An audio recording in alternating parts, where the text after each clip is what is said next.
Hey, How are you? Elmer. Oh, it's so good to see you. Glad we could catch up today. Hope you haven't been waiting Not too long.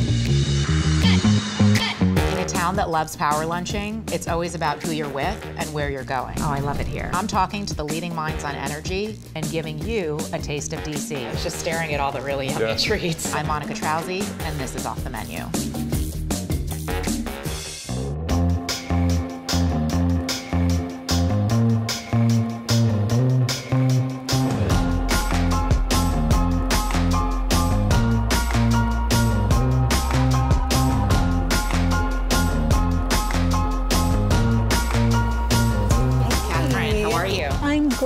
Nice to see you.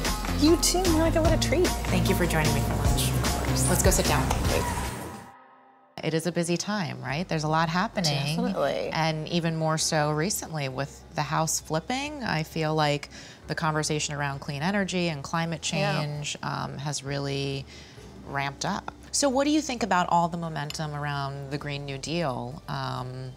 You know, it's been certainly interesting to watch, and the actual policy aside, the politics of it have been really interesting. Well, it's so great that people are actually talking about it. It's re-injected into the conversation. After the Waxman-Markey bill died, there was this period of time where no one was even allowed to talk about climate change or global warming at all.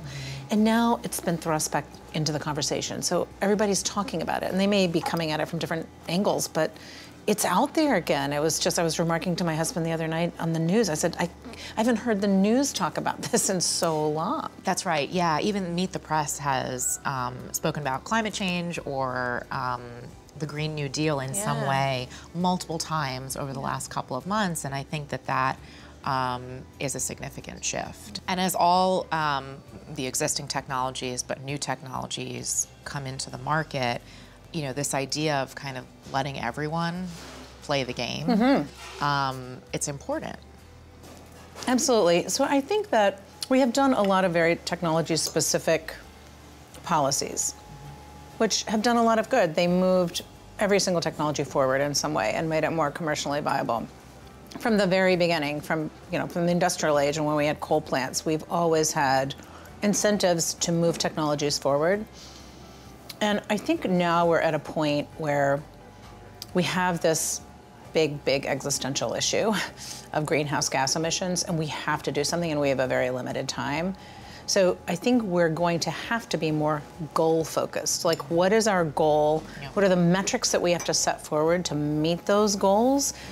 And then how can we accelerate everything out there that we have at our disposal? And that could be technologies that we already have in hand, and it can also be how do we spur new technology innovation to get us there. So it's like this combination, but I think we have to be much more goal-focused. Yeah, and we are involved in this conversation on the nuclear side, where if we're talking about that end goal of reducing emissions and really focusing on clean energy, we want to make sure that nuclear is a part of that conversation because it is zero emissions, it is base load, so certainly that's something we hope will continue to I mean, you offer a solution that would get us to these goals, and we just have to make sure that we set them in a way that allows full participation. That's right.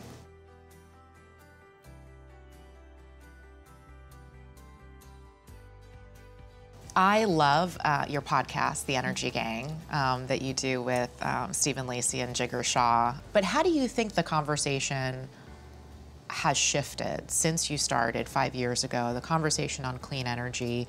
What's different about it now? I feel like because of the IPCC report and even our own federal government report on climate change, we are in a place that is much more urgent. So I feel like there's a sense of urgency and we have got to get the show on the road, guys. Also, in the last 5 years, you look at the costs of all these new technologies. So, I mean, solar has dropped precipitously. Energy storage has dropped precipitously. And it's on a track for incredible deployment. Electric vehicles, it's going to be like a hockey stick, right, for electric vehicle deployment. So I feel like technology has moved so much in its cost that there's so many more cost-effective solutions than there were 5 years ago even. Before we met for lunch today, you had mentioned to me that you're a vegetarian, so Yes. I made sure the chef knew. I think, did he do an okay It job? is so wonderful. I've been a vegetarian for 25 years. I do eat dairy, so I'm not like a hardcore vegan. Yeah. But yeah, this is amazing. This is I'm really, really good. I'm glad. Where do you go to find good vegetarian food in the city? So I am.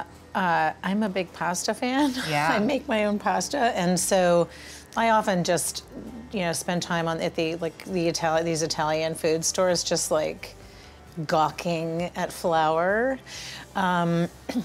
But I love cooking, so I do a lot of my own. Do you use the hand machine? I do. Yeah. You have to feed it through over That's and the way over to and do over. it. Yeah. Well, listen, it was great to see you today. It's great to see you. Thank you for too. joining me for lunch. Thank you so much. This is just delightful. I really appreciate it. Thank you.